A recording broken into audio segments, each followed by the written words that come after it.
السلام علیکم۔ امید ہے کہ آپ سب خیریت سے ہوں گے۔ میں جب سب کے ساتھ ایک واقعہ شیئر کرنا چاہوں گی، جیسے کہ ہم سب جانتے ہیں کہ ہم نے بہت سے لوگوں کو ایسے دیکھا بھی ہوگا اپنی لائف میں کہ جو لوگ نماز بہت پابندی سے پڑھتے ہوں گے، جو اللہ تعالیٰ کا ذکر اذکار کرتے ہوں گے، جنہوں نے حج بھی کیے ہوں گے، جنہوں نے عمرے بھی کیے ہوں گے۔ پر ہم لوگ پڑھتے ہیں، پڑھا قرآن میں بھی ہے کہ کچھ لوگ ایسے ہوں گے جن کی ساری عبادتیں، ان کی ساری نمازیں، ان کے حج عمرے سب ضائع کر دیے جائیں گے۔ کیوں؟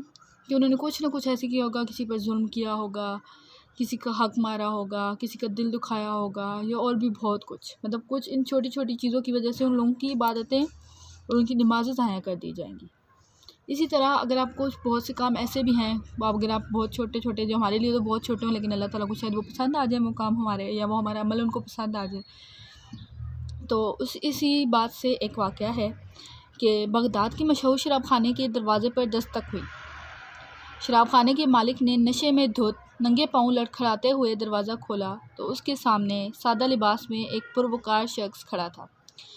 شراب خانے کے مالک نے اکتائے ہوئے لہجے میں کہا، معذرت چاہتا ہوں، سب ملازم جا چکے ہیں، یہ شراب خانہ بند کرنے کا وقت ہے، آپ کل آئیے گا۔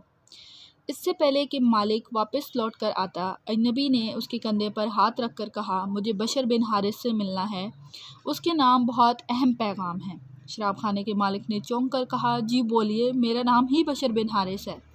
اجنبی نے بڑی حیرت سے سر سے لے کر پاؤں تک سامنے لڑکھڑاتے ہوئے شخص کو دیکھا اور بولا، کیا واقعی آپ ہی بشر بن حارث ہیں؟ مالک نے اکتائے ہوئے لہجے میں کہا، ہاں میں ہی ہوں، کیوں کوئی شک؟ اجنبی نے آگے بڑھ کر اس کے ہاتھوں کو بوسہ دیا اور بولا، سنو بشر بن حارث، خالق ارض و سما نے مجھے کہا ہے کہ میرے دوست بشر بن حارث کو میرا سلام عرض کرنا اور کہنا، جو عزت تم نے میرے نام کو دی تھی وہی عزت رہتی دنیا تک تمہارے نام کو ملے گی۔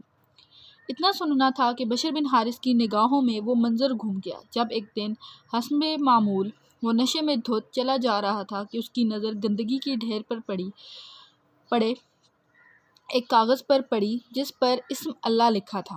بشر نے کاغذ کو بڑے احترام سے چوما، صاف کر کے خوشبو لگائی اور پاک جگہ پر رکھ دیا اور کہا، اے مالک عرش العظیم، یہ جگہ تو بشر کا مقام ہے، تمہارا نہیں۔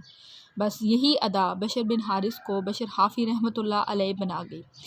جس وقت آپ کو یہ پیغام ملا، آپ اس وقت ننگے پاؤں تھے اور پھر آپ نے ساری زندگی ننگے پاؤں گزار دی۔ آپ جن گلیوں سے گزرتے تھے ان گلیوں میں چوپائے بھی پیشاب نہیں کرتے تھے کہ آپ کے پاؤں گندے نہ ہوں۔ وہی بشر حافی رحمۃ اللہ علیہ جس کے متعلق اپنے وقت کے امام احمد بن حنبل رحمۃ اللہ علیہ فرمایا کرتے تھے کہ لوگوں جس اللہ کو احمد بن حنبل رحمۃ اللہ علیہ مانتا ہے، بشر حافی رحمۃ اللہ علیہ اسے پہچانتا ہے۔ کوشش کریں کہ کہیں اخبار یا کاغذ کے کسی ٹکڑے پر اللہ پاک یا نبی پاک صلی اللہ علیہ وآلہ وسلم یا مقدس ہستیوں کا نام نظر آئے تو اسے کسی پاک جگہ پر رکھ دیا کریں۔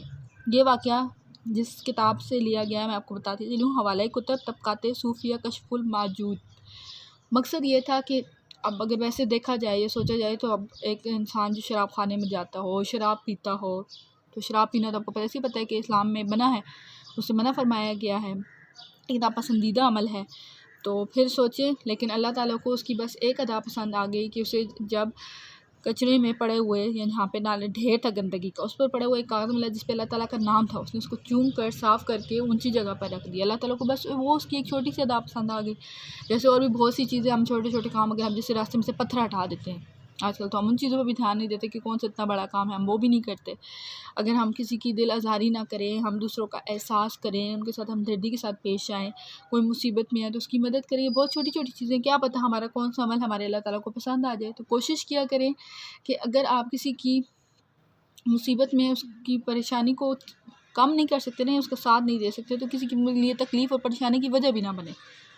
یہی کوشش کیا کریں کہ آپ کی وجہ سے کسی کی دل آزاری نہ ہو، آپ کی وجہ سے کوئی انسان مزید تکلیف اور مشکل میں نہ پڑ جائے، آپ کی وجہ سے کہ آپ کے ایسے الفاظ مت بولیں کسی کو جس کے آپ کو پتہ ہے کہ رویوں آپ کی باقی جو بھی آپ کرتے ہیں اس سے اتنا انسان کو فرق پڑے، رویہ اور جو آپ کا لہجہ ہے، آپ کس طریقے سے لوگوں سے بات کرتے ہو، کس طریقے سے لوگوں سے ڈیل کرتے ہو، وہ یہ چھوٹی چھوٹی چیزیں بہت میٹر کرتی ہیں۔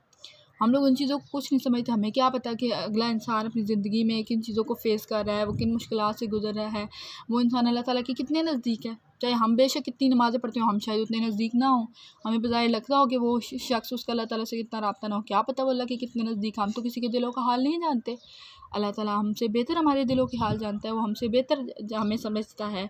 ہم تو لوگوں کو نہیں جان سکتے کہ کون سا کوئی شخص کس تکلیف اور کس مصیبت سے گزرا ہے. تو کوشش کیا کریں لوگوں کے لیے آسانیاں پیدا کیا کریں، ان کی مدد کیا کریں.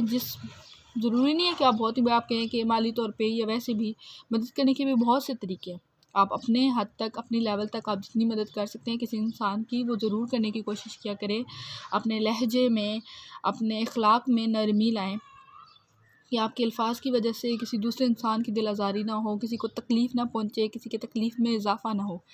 ان چھوٹی چھوٹی چیزوں کا اپنی ڈیلی لائف میں، اپنی زندگی میں، اپنے گھر ہو، چاہے آپ اسکول میں ہوں، چاہے آپ کے فیملی فرینڈز یا باہر کہیں بھی کسی کوئی سوشل سرکل میں ہوں، آپ ان چھوٹی چھوٹی چیزوں کا بہت خیال رکھا کریں. کوشش کیا کریں کہ آپ لوگوں کے لیے خوشی کا باعث بنے، ان کے غم یا تکلیف کی وجہ نہ بنے. امید ہے کہ واقعہ سن کر یا اور بھی بہت کچھ جو میں نے آپ کو بتایا ہے اس پر آپ لوگ عمل کریں گے، کوشش کریں گے لوگوں کے لیے آسانیاں پیدا کرنے کی. آپ مجھے اجازت دیجیے. اللہ حافظ.